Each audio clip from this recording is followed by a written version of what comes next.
Another writer, H.G. Wells. H.G. Wells, very famous writer, in 1894 referred to the interviewing ordeal. H.G. Wells भी इन अन्य writer की तरह 1894 में अपने एक इंटरव्यू का बड़ा खतरनाक अनुभव बताते हैं. ऑर्डियल मतलब दर्दनाक हादसा, किसी बहुत बुरे दौर से गुजरने वाला हादसा. So he speaks about the ordeal, interviewing ordeal. Interview के दौरान जो घटनाक्रम हो रहा था उसके बारे में H.G. वेल्स 1894 में बताते हैं.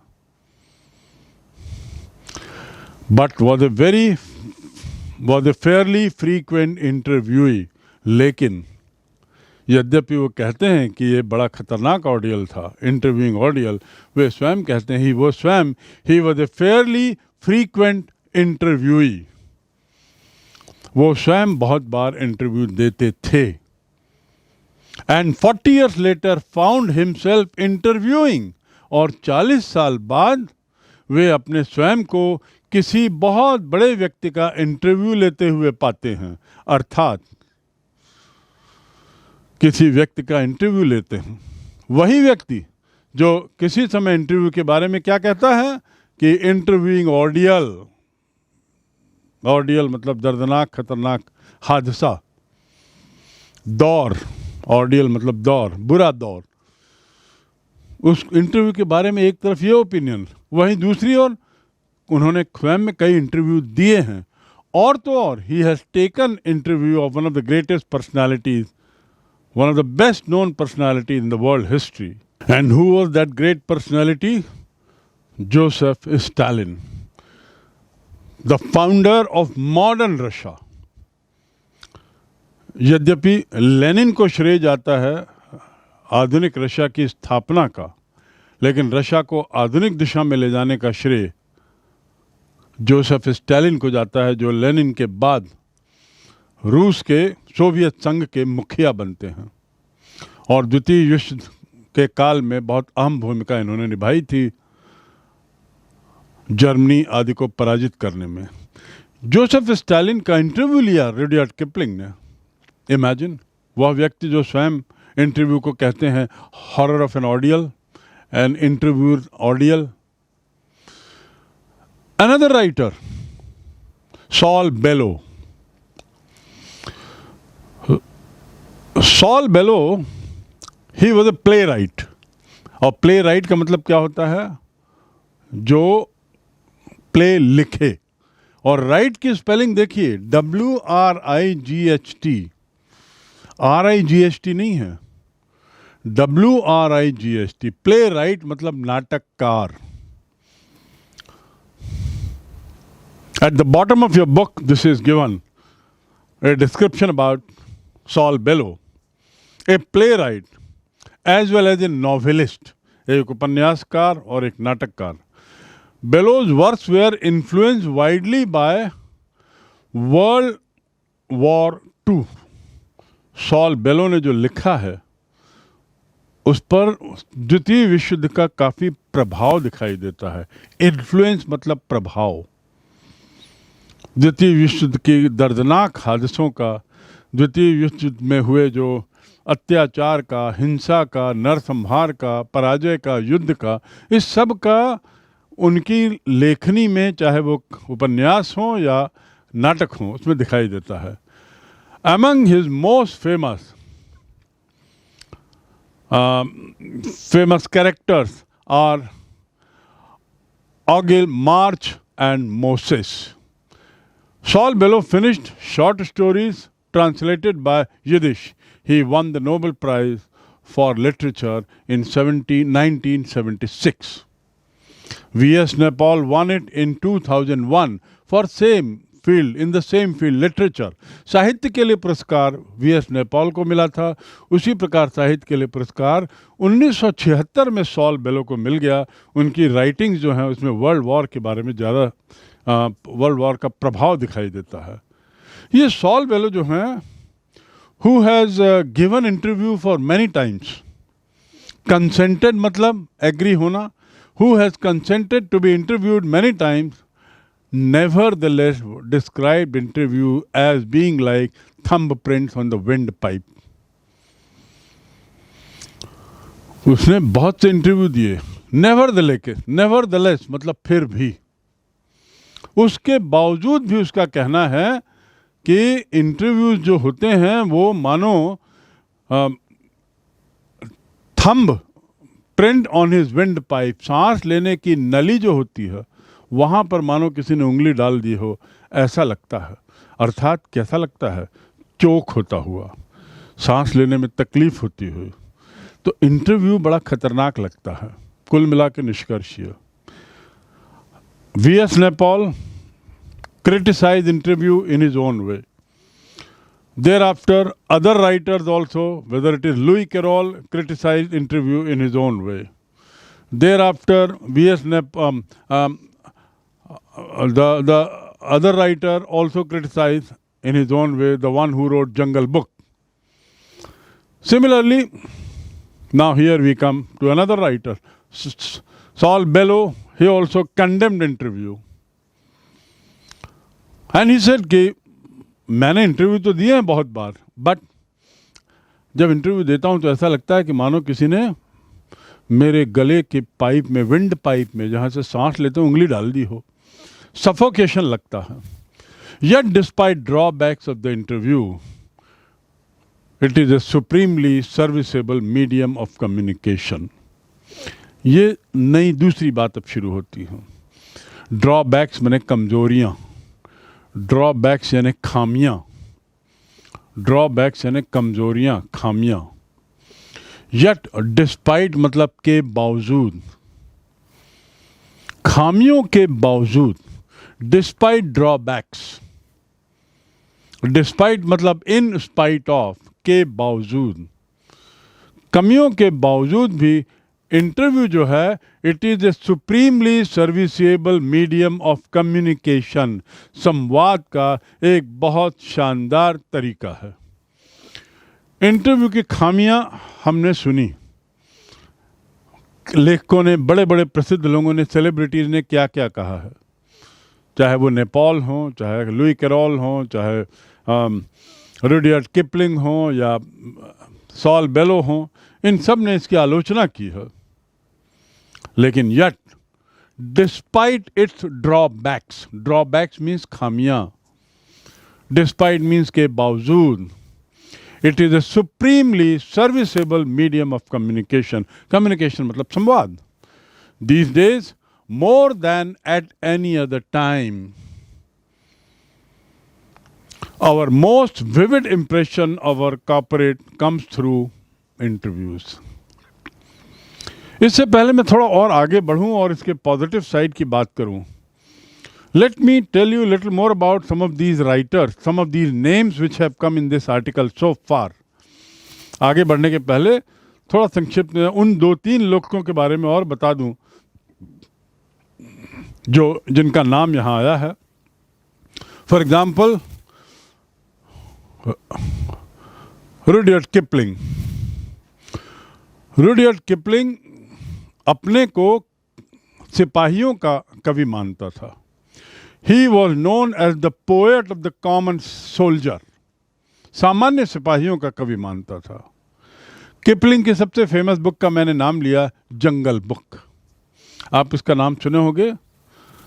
मोगली की कहानियाँ जो टीवी में सीरियल था वो इसी पे आधारित था, समझिए। और जो जंगल बुक है, जंगल बुक में एक कैरेक्टर है किम्बल ओहारा, और किम्बल ओहारा ने हिमालय में क्या एडवेंचर किया,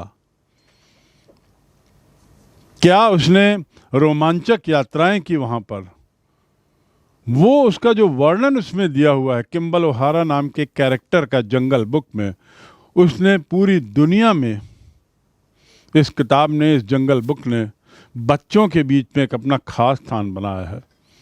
it is considered as a children's classic all over the world, and the character, the boy who is there in that book is Kimball O'Hara. जैसे Mowgli जो है वो हिंदी में है, ऐसे अंग्रेजी में किम्बल ओहारा कैरेक्टर का नाम है, और किताब का नाम है Jungle Book, Rudyard Kipling. Another writer जिसके बारे में हमने पढ़ा वो हैं बेसिकली साइंस की किताबों के लिए और वो हैं an English novelist, journalist, sociologist and historian. He is famous for the work of scientific fiction. H.G. Wells इनका नाम।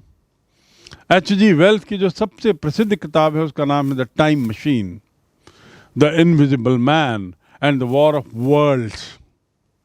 The time machine, the invisible man, ये वैज्ञानिक स्तर पर लिखी गई किताब है। विज्ञान नहीं है लेकिन वैज्ञानिक बैकग्राउंड को लेकर ये किताब लिखी गई है।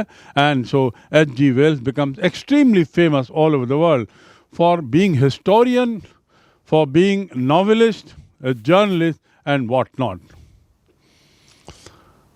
Stalin, I told you, great Russian revolutionary, and later on he became the leader of Soviet tongue, USSR. What are the basically, if you understand the positive sides of the interview and few other questions which are there given in your book in a box. Now we will answer some of those questions. Till now we have understood what some writers had to say negative things about interview. Now let's see that interviews are not that bad. Rather, interviews have become the most vivid expression of our contemporaries. Contemporaries मतलब समकालीन, समकालीन जो हमारे आसपास, जो हमारे काल में रहे हों। तो यदि कंटेम्पररीज के बारे में हमको जानना है तो उसको जानने का सबसे अच्छा तरीका है विकिपीडिया की लाइनें नहीं, गूगल करने से जो उत्तर आते हैं वो नहीं, न्यूज़पेपर समाचार पत्र में जो उन पर लेख आते हैं वो नहीं। सबसे महत्वपूर्ण तरीका अपने समकालीन लोगों को जानने का है उनके द्वारा दिया गया interview. The best method of understanding people today is interviews. No matter how bad it might sound to some celebrities, ये बात दूसरी है कि कुछ सेलिब्रिटीज़ को इंटरव्यू पसंद नहीं आते, अधिकतर को नहीं आते। इसलिए नहीं आते क्योंकि उनको लगता है कि पता नहीं ये क्या इंटरव्यू लेने वाला क्या सवाल पूछ देगा, और चूंकि वो सब लाइव रहता है और डर ये रहता है कि झूठ बोल नहीं सकते। Dennis Bryan has written, a famous another writer, that almost everything of the moment reaches us through one man asking questions of another.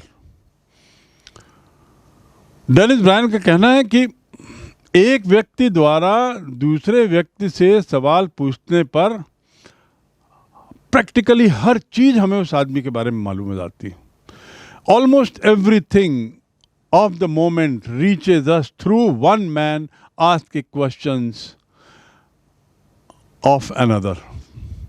Because of this, the interviewer holds a position of unprecedented power and influence. Unprecedented मतलब unprecedented, जिसकी तुलना नहीं की जा सकती, जो जैसा पहले कभी ना हुआ हो। Unprecedented power. डेनिस ब्रायन कहते हैं कि इंटरव्यूअर अपनी इस कला के कारण, हर चीज निकालने की क्षमता रखने के कारण, उसकी जो पोजीशन होती है इंटरव्यूअर की बड़ी ताकतवर होती है, बहुत प्रभावशील पोजीशन पे रहता है। वो इंटरव्यू के माध्यम से वो बड़े बड़े लोगों से उगलवा लेता है। He manages to take out all truths from big people, no matter how big shot they may be. And so an interviewer enjoys an unprecedented, अतुलनीय, कल्पना नहीं की जा सकती इतना पावर रहता है इंटरव्यू लेने वाले में और इतना प्रभाव रहता है लेने वाले में। क्योंकि प्रभाव किसका रहता है? जब वो इंटरव्यू लेता है, सवाल जवाब करता है, उसके जवाब को जब दुनिया पढ़ती है तो पढ़ते समय वो जानती है इंटरव्यूअर कितना पावरफुल रहा होगा, जिसने ऐसे ऐसे सवाल लेने की हिम्मत रखी। अमिताभ बच्चन से, नरेंद्र मोदी जी से, सचिन तेंदुलकर से, और भी दुनिया के बड़े बड़े लोगों से सवाल पूछने के लिए भी हिम्मत चाहिए। और फिर सवाल पूछता है और विवश करता है सामने वाले को कि वो जवाब दे। ये तो साबित करता है that interviewer is really sitting on A driver seat, he is much more powerful. So with this now we come to an end of part 1 of this chapter. In this part 1 we have understood a brief history of how and when interview started, how people see interview. Some people like it, reasons. Some people dislike it, reasons. We also learned that different interviews have different objectives, different methods, and also it has a different impact, different consequences, different results. But it's a beautiful history written in a small way. At the same time, in this part 1, we learnt about the opinions of few famous people, all related to literature, their opinion on interview. We also learnt about these 5-6 famous people. Something about these people we must know, because they have been great writers, Nobel Prize winners. And with that, part 1 comes to an end. Questions will follow in this later on. I have done few of the difficult words also, used some sentences also, try to understand them. Now we go to part 2. Part 2 is about an interview, an actual interview. It has nothing to do with the anthology of interviews as such. It is an interview. And interview of a person called Umberto Eco.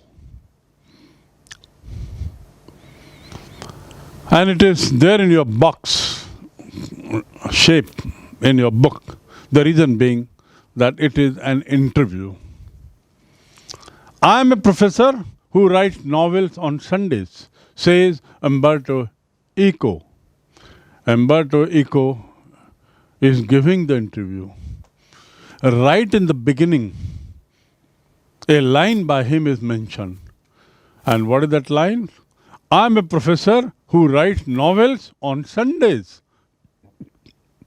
इतवार को novel लिखता हूं मैं ऐसा professor हूं. इसका meaning क्या है? That we'll try to understand later. How lightly he manages to write novels. The following is an extract from an interview of Umberto Eco. आगे मैंने बताया आपको फॉलोइंग मतलब आने वाला, नीचे.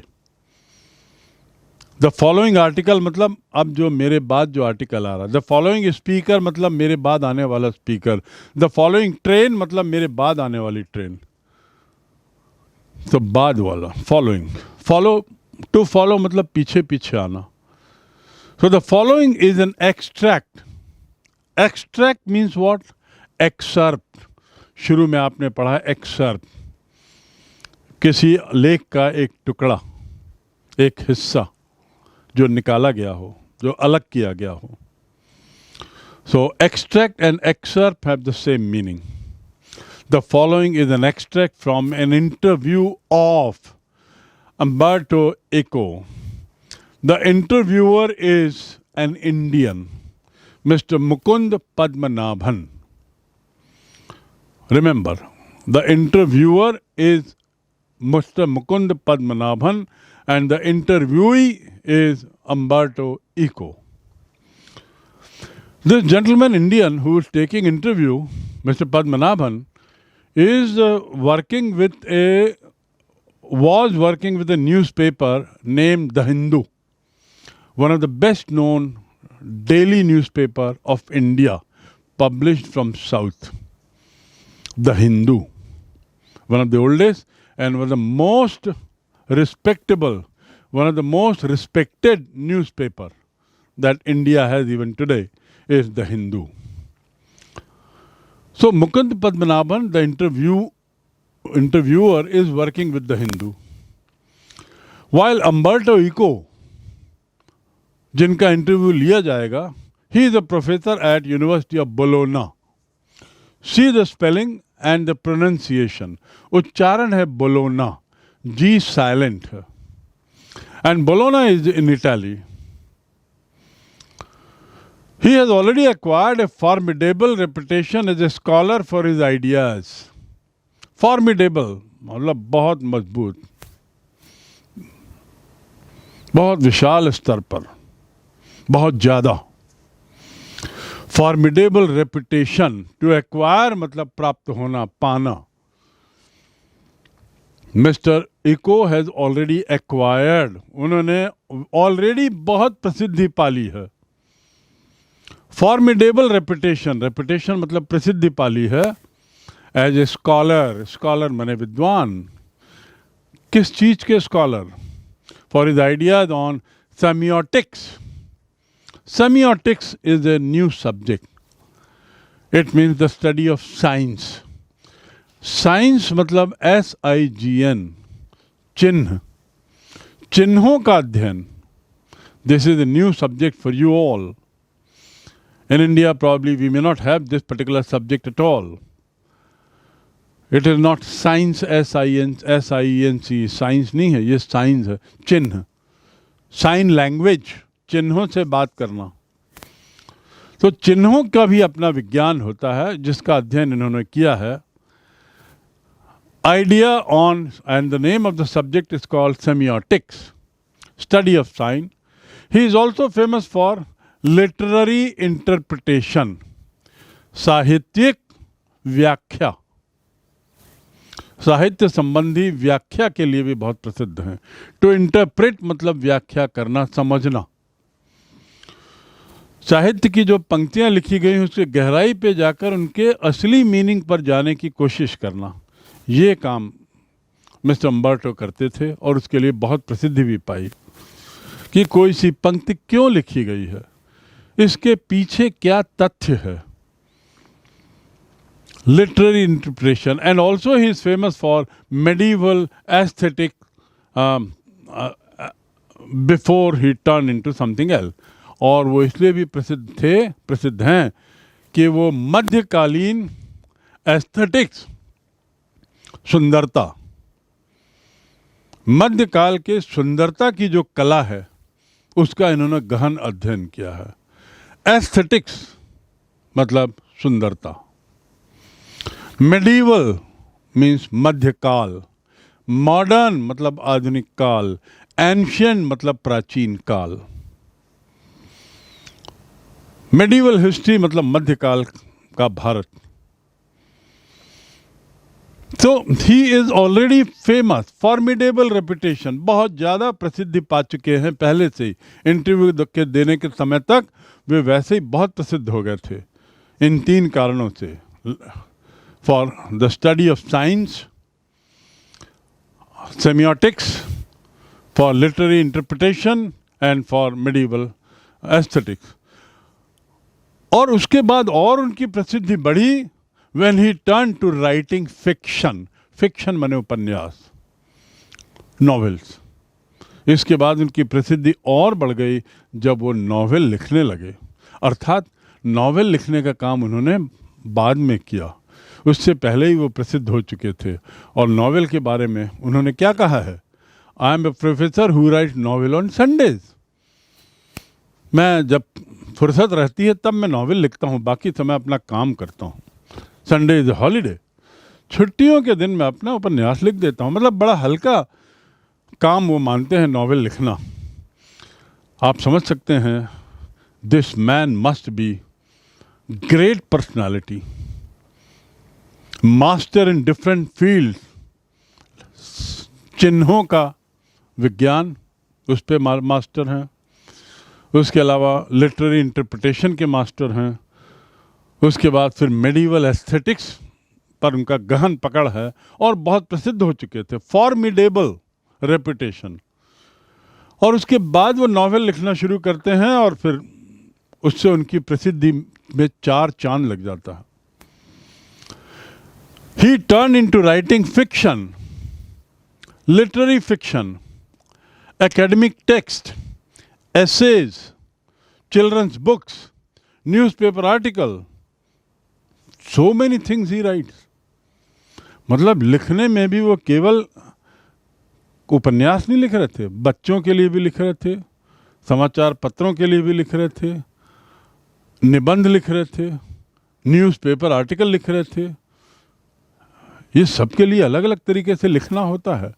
You have to write in a different way for these different things. And he was excellent in writing them.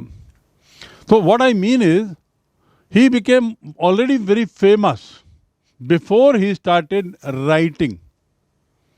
As a writer, he became much more famous. And as a writer, he wrote for many things. Very wide-ranging. His written output is staggeringly large and wide ranging. Written output तो आप जानते हैं जो मिलता है, computer में हमने कुछ लिखा वो इनपुट होता है और उसके बाद स्क्रीन पे जो दिखाई देता है वो आउटपुट होता है। हमारे लिखने से जो दिखाई दिया वो आउटपुट, हमारे प्रयास से जो परिणाम होता है वो आउटपुट। तो उनका जो साहित्य में जो आउटपुट है, लिखने में जो आउटपुट है, वो भी बड़ा विशाल है। स्टैगरिंगली लार्ज, स्टैगरिंगली लार्ज मतलब अत्यधिक विशाल,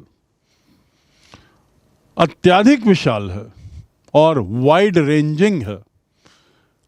विभिन्न पहलुओं पर उन्होंने लिखा है, विभिन्न चीज़ों पर लिखा है। उपन्यास भी लिखे हैं, आर्टिकल भी लिखे हैं, बच्चों के लिए भी लिखा है, निबंध भी लिखा है और न जाने क्या क्या लिखा है।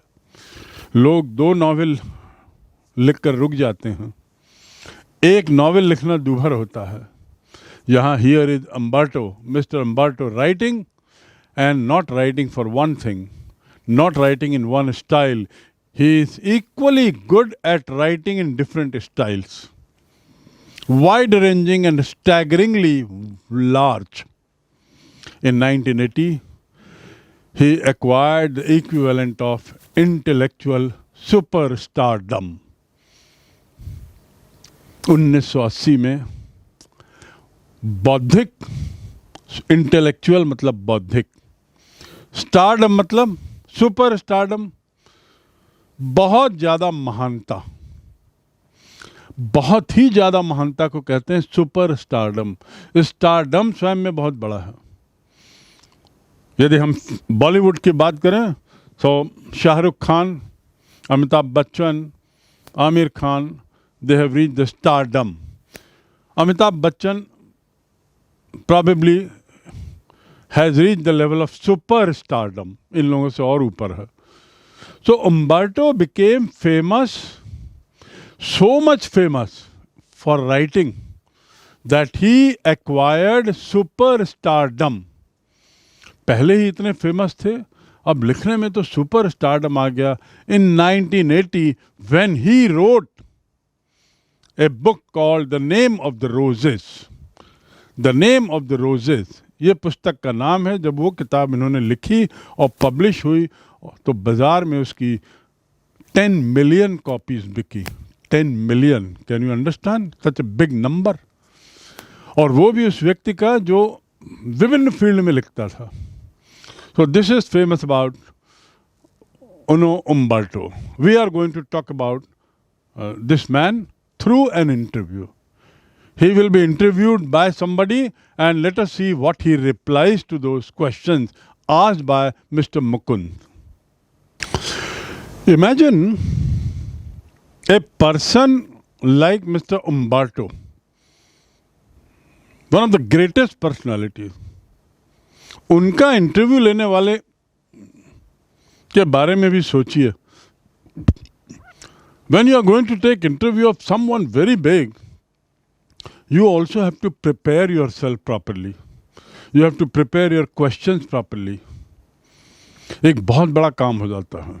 यू कैन अंडरस्टैंड कि mister Mukund Padmanabhan must have done good groundwork before he started interview with Mr. Umberto.